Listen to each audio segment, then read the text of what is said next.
আচ্ছা বেবি বলো দেখি মায়ের মাকে কি বলে? মা, এটা কি জিনিস? এই মাকে কোনো জিনিস হয় নাকি? এটা কোনো বস্তু? আজকাল বাচ্চাদের এই হাল। দেখো মাইকে মা কি জিনিস সেটাও জানে না, তুমি কি পড়াবে? দাঁড়া একে দোষ দেওয়ার আগে আমাদের সমাজকে মা বাবাকে দোষ দেওয়া উচিত। এদের ভুল শিক্ষা দেওয়া, একে বুঝিয়ে বলতে হবে। শোনো বেবি, তোমাকে প্রত্যেকদিন খাইয়ে দেয় কে? তোমাকে আদর করে কে? তুমি মাম্মামের কথা বলছো? আমি তো মাম্মামকে মাম্মা বলে ডাকি। মাম্মা? মাম্মা?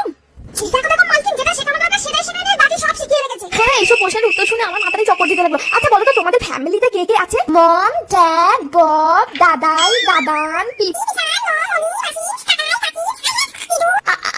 আছে। হাই মালকিন, এসব কি বললো? আমার মাথাটা চক্কর দিচ্ছে, আমি নিজেই জানি না আজকে বই হয়ে। তোর কি মাথা চক্কর দিবে? আমি তো সে কখন থেকে কথা শুনি মাথা চক্কর দিতে লেগেছে। কি যে বলি, রিলেশনের মানেটাই বুঝছে না, সম্পর্কের মানেটাই জানছে না। কার কি নাম ডাক এখন মনে হচ্ছে সত্যি সত্যি জিকে বইটা পাল্টাতে হবে। তোর আর মনে হচ্ছে কোনো কাজ নেই, তোকে এবার চেঞ্জ করতে হবে। আমার কি হবে?